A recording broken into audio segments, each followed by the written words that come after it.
Your coming was foretold, servant of Lvls. I am Count Cidolfus Orlandeau. Your journey ends here.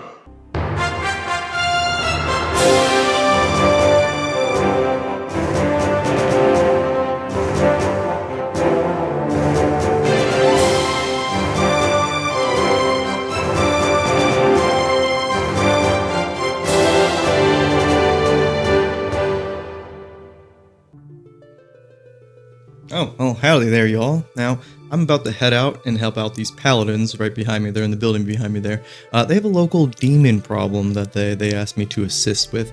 And yeah, they offered me a pretty sweet reward for bringing the demon head to them. You know, us paladins, we gotta stick together. But before I get to that, let's talk about the build we're gonna be making today. And this is a build I've been wanting to make for a long time. We're making Thunder God Cidolfus Orlandeau build today, and he is from Final Fantasy Tactics. Now, we'll go into a little bit of his history, what makes him really strong, and then basically how are we going to import that into Baldur's Gate 3.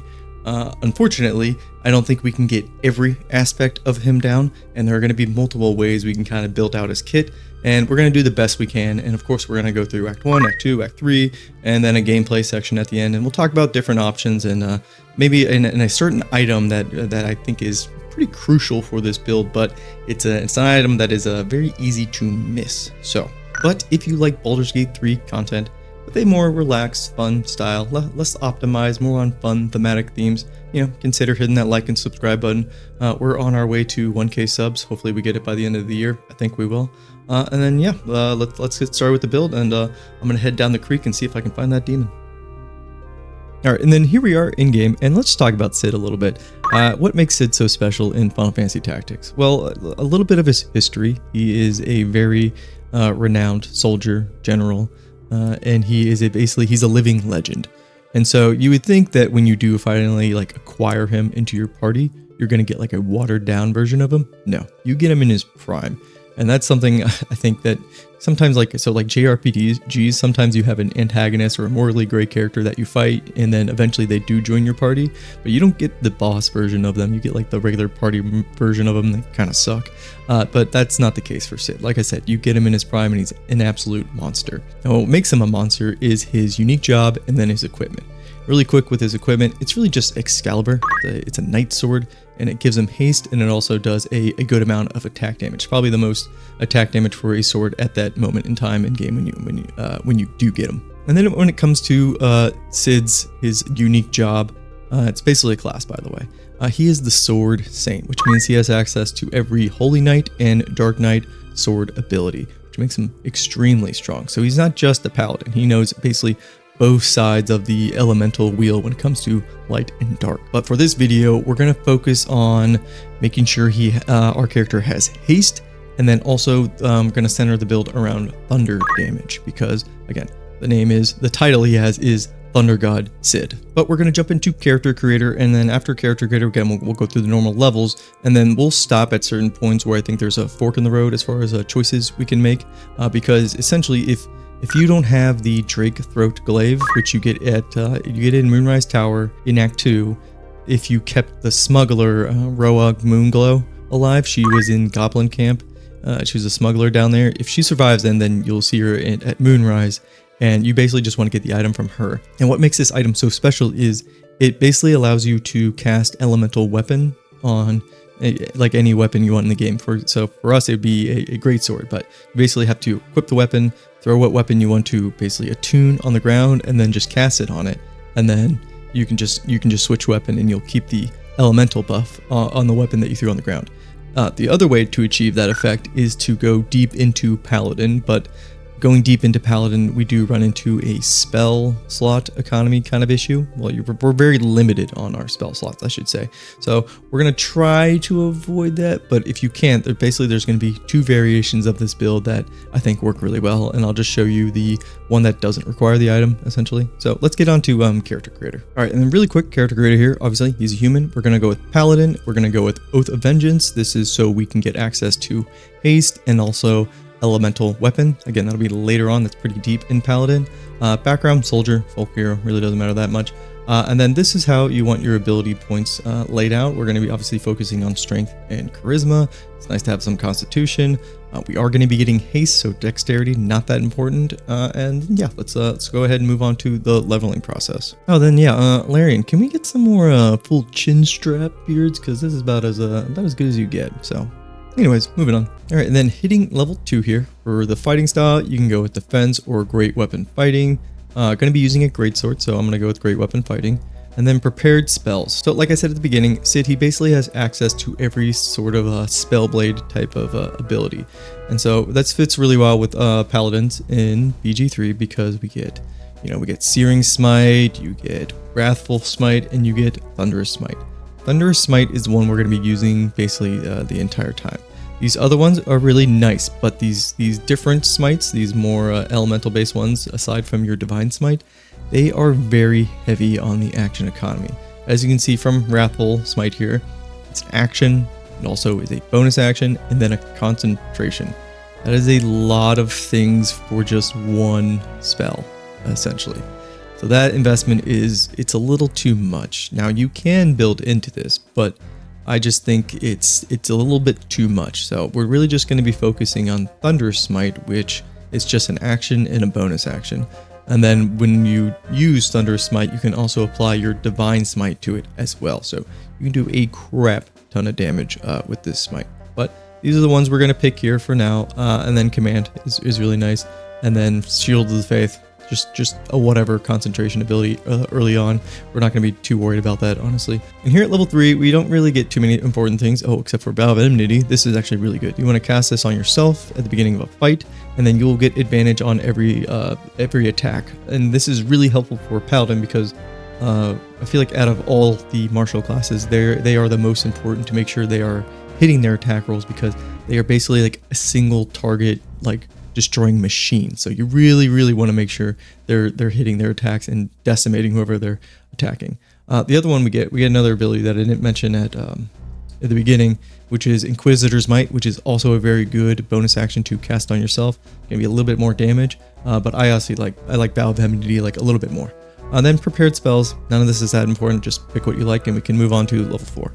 Level 4, we just get another Lay on Hand charge. It's just for some self-healing, not that important. Again, spell-wise, you just pick whatever you want. Feat-wise, we got a few options here. Great Weapon Master, because we are going to be focusing on a two-handed weapon. This is probably just the best pick overall for just damage and paladins in general. And then Alert, this is just, again, because you're taking this maybe into Tactician or Honor mode. You don't want to be surprised and you want to have really high initiative, so you go before everybody else. So those are your two choices there. You could obviously, some other picks that are definitely a good option as well is Savage Attacker, and then ability improvement, of course. If you want a little more mobility, you could go with Athlete, but then Athlete you really benefit from having 17 strength, so you get to bump it up to 18. But these are all just options. We can move on to level 5.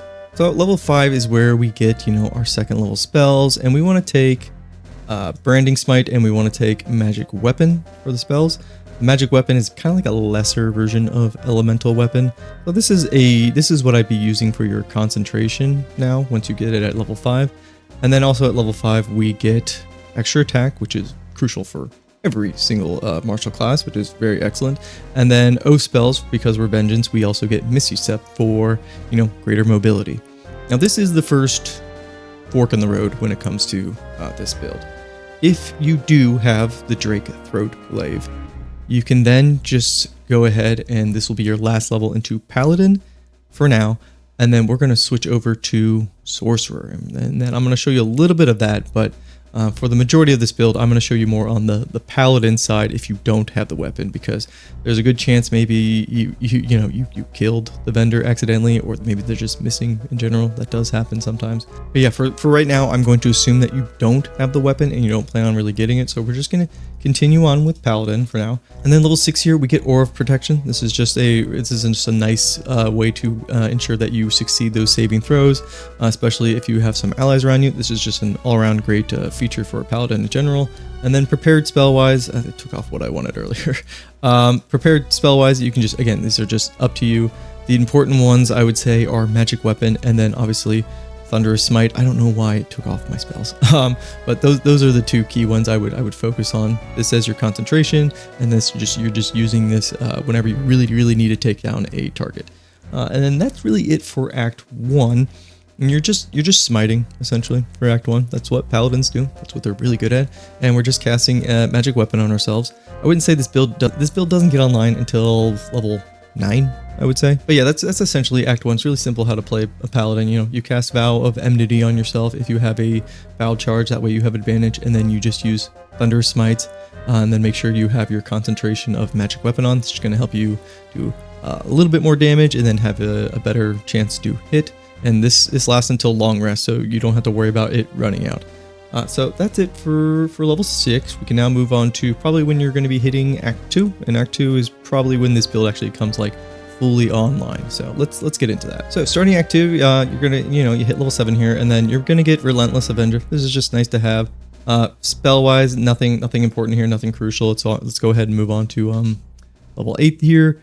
And then level 8, again, spell-wise, nothing that important. I know I keep saying that, but really we already have the spells we want in Thunderous Smite and Magic Weapon for right now. Then we get another feat. We're going to go with Alert, because this is the point where you're going to get surprised a lot probably in the campaign, and then you just really want to make sure you have high initiative and you're not missing out on a turn because you are surprised. So Alert's going to be my pick here for that. And then we can move on to level 9. Now, level 9 is when things get good. This is what we've been waiting for. Right here, Elemental Weapon. So this essentially ensures that our weapon is imbued with any elemental type of our choice. In this case, we're going to do Thunder, because we're Thunder God Cid. So we're basing everything around thunder damage. So we're going to cast this on ourselves. It's better than a Magic Weapon. So you can go ahead and get rid of Magic Weapon and then just use Elemental Weapon. Everything else here is kind of up to you. Warden of Vitality. This is actually a pretty good heal ability. I don't see many people actually mention it or use it. And then maybe Remove Curse. This is useful every now and then. But again, the bread and butter of this is going to be making sure we have Elemental Weapon on ourselves and then using Thunderous Smites. That's it. We're doubling up on Thunder. Our elemental type will be Thunder that we cast on ourselves, and then we're using Thunderous Smite. Essentially, that's like the build in general. We're just doing a lot of thunder damage, which brings us to another fork in the road now. So we can finish off 9, because we will go into 9 Paladin. Again, this is for if you're not getting that Drake Throat Glaive. So if you don't have that, this is what you'll want to do. This far into Paladin, at least 9. Now here's the other fork in the road. We can go into you can just keep going into Paladin, which is completely fine. You'll get more Divine Smite damage. You'll get like an additional dice for that, which is good. Or we could go into Warlock. Why would we go into Warlock, you might be asking yourself? Well, we could use the Fiend as a for their subclass feature, which is once you reduce somebody's health to 0, you get temporary hit points. This basically kind of works like Sanguine Blade from Final Fantasy Tactics. And like I mentioned at the beginning of the video, Cid is a master of every type of spell, sword skill. So he has the Dark Knight's ability too. So this I think fits into playing a little bit into that role while not sacrificing our Thunder Godness. I don't know if that's a word, but I think this is a good choice to go into if you don't have that glaive. Now, if you do have that glaive, we'll talk about that in the gameplay section. But I would go into Warlock here. Warlock obviously synergizes really well with Paladin because they both go off of Charisma. And then for Warlocks, they get their spells back on short rest. So you can really kind of, you can make sure you always have some spells to work with in a fight as long as you short rest, which in the higher difficulties, you do want to make sure you utilize short resting basically as often as possible to make sure your team is topped off for encounters.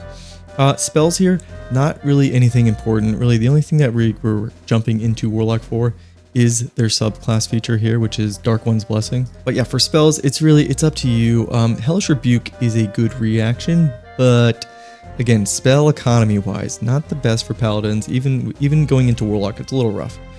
So this one, these are kind of situational, but just be very conservative with your spells as a paladin. And then yeah, we can move on to level 11, and this will essentially be Act 3. Act 2, your build came online, you're using Elemental Weapon, and then you're still just Thunder Smiting everything. So here at level 11, we're gonna stick with Warlock. These choices are like completely up to you. Nothing important here. Something that's nice here is Devil's Sight, so magical darkness or regular darkness, it won't affect us essentially.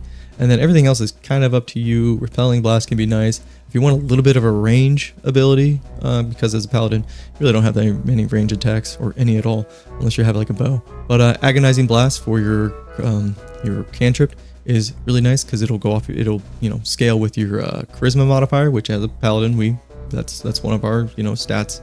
So that's Agonizing Blast is probably what I would go with here. And then yeah, we can move on to level 12. And then level 12 here, I don't think there's really anything super important. Maybe take Mirror Image. Again, these spells, not that important. They're not really part of the build at all. Pact Boon. Now, so if you go heavy into, we're going to pick Pact of the Blade, by the way. If you go heavy into Charisma, then you could bind the weapon to you, and it's going to go off your Charisma modifier, which is awesome. And then also, you can't drop or lose your weapon, so that's also a good benefit going into Warlock and being a Paladin as well. So this is a nice combination. And then that's basically all the levels. But yeah, that's the leveling. It's a small dip into Warlock. It might not be the most optimized Paladin Warlock combination, because obviously if you go 5 Warlock, you get the enhanced version of Pact Weapon, which will give you that additional extra attack.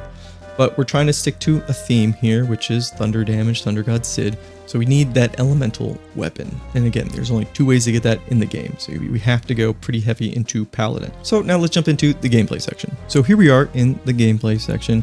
Now you'll see why I said we couldn't make Cid 1-for-1. We have to compromise a little bit, because elemental weapon, it is a concentration. Alright, this is what I would prefer to use, because again, more of that thunder roll. So then now our weapon is thunder damage, which is appropriate. But that's our concentration ability. So the other part of Cid, which makes him so strong, is Excalibur, which, like I mentioned in the beginning of the video, gives you permanent haste. We can't use that when we have elemental weapon. Now you could argue, and you'd be right, that haste is probably more important than elemental weapon. That's true. But here we like to do fun, thematic builds, not exactly optimized. So this is definitely one of those compromises that we're gonna make here. But the build's gonna work out just fine, because we have our haste battery, Shadowheart here. We love Shadowheart around here. And anything else we really want to do, we want to make sure we have Aura of Protection up. You can cast Warden of Vitality on you if you know you're going into a encounter, because this will heal you. And then yeah, we're basically ready for the fight. We can go over equipment a little bit now. Cid when he comes into your party again, he is very decked out. So we're using the Baldur Greatsword, the Giant Slayer here. We have these boots, the Blackguard's Greaves. These are okay, I guess. The Hill Giant Strength Gloves here. These are really good. The Adamantite Splint Armor, you get this in Act 1. This armor's fantastic, by the way. And then we got Cloak of Protection, and then we have Sevarok's Horned Helmet. This is just so we can't be frightened. And then the Amulet we have here, it's just help saving throws. Crusher's Ring, this is Act 1, you get it for movement speed. And then Killer's Sweetheart, this is just so when we do kill somebody, we get an automatic crit. And then something else with Paladins that we should go over real quick is all these reaction abilities. You want to basically, I like to turn almost all these on to know when I can add my Divine Smite to my Thunderous Smite. So you'll see that it'll ask us once we do a Thunderous Smite, be like, ooh, do you also want to add your Divine Smite at the end of it? And the answer is usually yes. But inherently with Paladins, we are a little short on the spell economy side. So we kind of burn bright, but when we burn, oof, we destroy everything. So let's quickly jump into the combat section. I'm gonna wipe the floor with it essentially. And then we can show the sorcerer variant of this. Now I don't have the Drake Throat Glaive on this file because it got messed up with when they did the mod support and that file got corrupted. So I need to do another playthrough where I get that. But you'll see why the sorcerer variant is a very good option as well. But let's get into the fight. Just need Shadowheart to cast haste on us. And yeah, let's get into it. So right off the rip here, so we have the option to use Hellish Rebuke. I wouldn't worry too much about it. Hang on, I need to check on Shadowheart. Something's going on with her. Shadowheart, what are you doing? Oh, Wild Magic Burning. Dude, Wild Magic, why did I pick you for that? Just go into turn-based mode. Just calm down over here. Okay, let's get back to the fight. Probably should have just brought her in here. Okay, so here's what we're going to do at the beginning of the turn.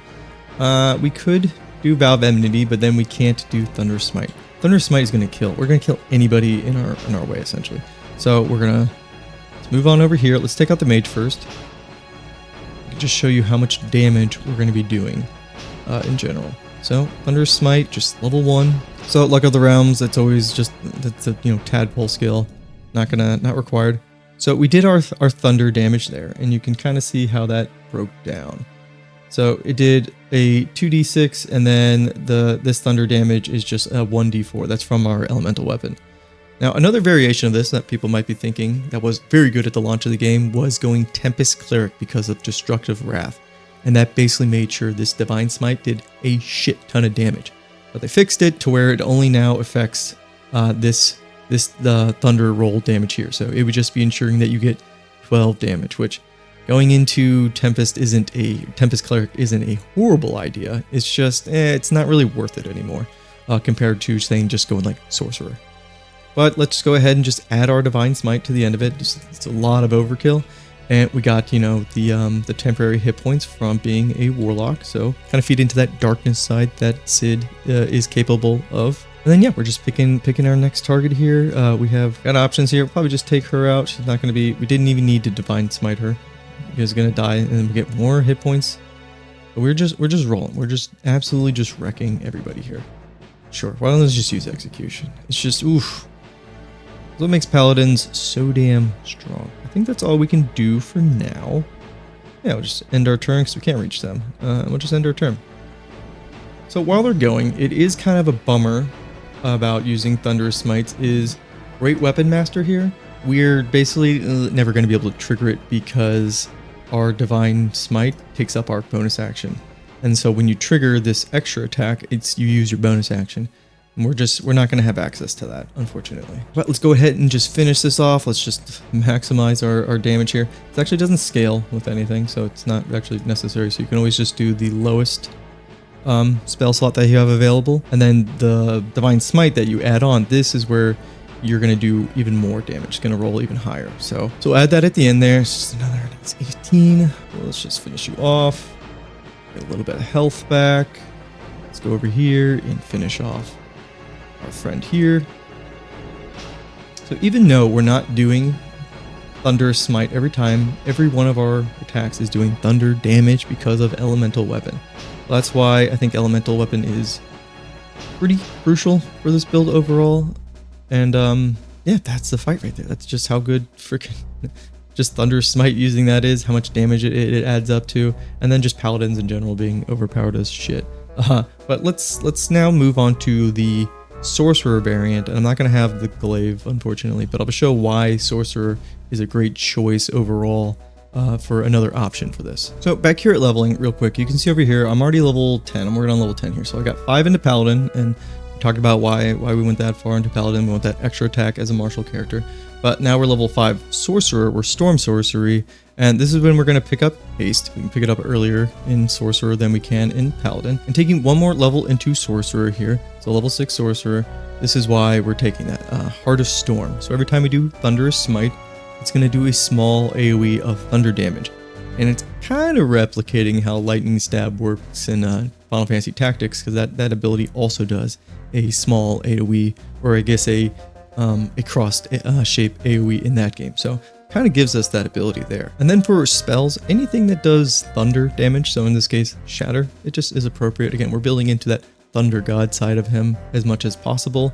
Unfortunately, we can't build into every elemental type which he has access to. So again, just focusing really on the thunder side. And then for level 12, we're going to go back into Paladin so we can get Aura of Protection. This is just going to help with saving throws. And then, yeah, that's the leveling process. Let's jump back into a gameplay section so you can kind of see how Heart of Storm works and why it kind of fits this build thematically. So yeah, let's go do that. Okay, and then back into the gameplay section here. You can see, same equipment. Now, like I said earlier, don't have Elemental Weapon. I don't have the Drake Throat glaive on me, so we're just going to be using Magic Weapon to kind of, as good as we can get. It's a lesser version of Elemental Weapon, so we're just going to use Magic Weapon. But you can see we have a lot more spell slots now because we're into Sorcerer as well. And then we also have things like Shatter and Thunder Wave as well. So we have a few more, I'd say, Thunder type of, skills to work with, but everything else is essentially the same as far as gameplay wise. We're going to get into Thunderous Smite, Inquisitor's Might, and then Vow of Enmity. This kind of falls off, or you're not using this as often because these are what you do with your bonus action, and we're already, if we're using Thunderous Smite, that is consuming our bonus action. So just keep that in mind. If you don't care about the elemental or the magic weapon, obviously this class is very self-sufficient with casting haste on themselves, but kind of want to build more into that, thunder side. So that's why I'm not using this character for to have haste as well, even though that would be very nice. I guess you could just load them up with the speed potions as well. But let's get Shadowheart to cast haste on him, and then we can get into the combat section. This time she's not the wild magic side, so she should be fine just sitting back here. So getting into the gameplay section, because I just want to show off the Heart of Storm ability that you get as being a storm sorcerer. So let's just get in there. Let's go ahead and start just doing damage. Remember, if you're using Thunderous Smite, it does not upscale. So you want to upscale the Divine Smite that comes in after it. So here's Heart of Storm, thunder-wise. You're going to see it's going to hit these two. They have to be in 6 meters. It does a little bit of damage, not as much as maybe people are probably hoping for, but it's at least something. And then we just have all these other, like I said, tadpoles. That they're up to you. I usually don't drag them. See, we did 3 damage to them over here, so doing kind of like that AoE. And then our smite here that we're adding on. Let's see how much we really need to do. We need to do 24 damage to guarantee a kill. We could just go all the way, honestly. It really doesn't matter, because we're just going to wipe the floor. Also, the thing about Thunder Smite is it does the pushing attack. You see him frozen there. That's kind of fun. Alright, so they're eliminated, and we just keep moving on. We could use Shatter. This is actually a pretty cool ability overall, but maybe, yeah, we'll use Shatter. And then we'll just upscale it, and we'll just have it hit them. Actually, she's going to cast Counterspell, I think. Nope, she didn't do it. Oh, so that's a fun way. Dude, Thunder sounds so good in this game. But let's just go ahead and execute them, and then we can just keep moving on. We are out of actions, but, clearing out this side over here is not bad, not bad. So that's another thing. Shield as a reaction for being a sorcerer. I love shield. So that's another benefit of the sorcerer variant, I would say. Another level 1 Thunder Smite. We're going to do more thunder damage. Let's just crit them. Divine Smite procs as well. Oof. So much damage. This is what's great about a freaking Paladin. It's just their single target damage, and then we get a little bit of AoE damage with Heart of Storm. And then we'll just finish it off. And this person is done. And then that's the fight. This is such a strong build just because Paladins are very strong in general. So if I had to pick between the two, so we have the Sorcerer variant right here that I'm showing you, and then the Warlock variant to kind of tap into that darkness side, the Dark Knight side. I would definitely go with the Sorcerer variant just because I like Heart of Storm. I like that effect. I think it fits with this build really well. And then the extra spell slot, you get Shatter as well. I just think this overall works better, but I would make sure that you have that weapon, that glaive we're talking about. Again, a lot of that revolves around that because elemental weapon, again, you have to go pretty deep into Paladin to get that. Which going that deep, it's fine, but if you want to be on a more, I'd say the optimized side, it's a little bit of a hit to your spell economy. So yeah, that's my Thunder God build. Let me know what you guys would do to bring, Cidolfus into BG3. And I think, yeah, we can go check on how I was doing with hunting that demon down for those paladins. So let's go see how that went. The head comes free with a sickening crunch. Ooh, yeah, that demon, she was tough. And getting her head off, that wasn't easy. She was all on fire and shit and trying to tell me some sad, soppy story. I saw past her lies. And yeah, I delivered that head to the paladins and I got a sweet sword out of it. Anyways, I'm gonna get back on the road and, go do some more jolly good paladin things. And yeah, I'll catch you guys in the next video. Thanks for stopping by, and I'll see you next time.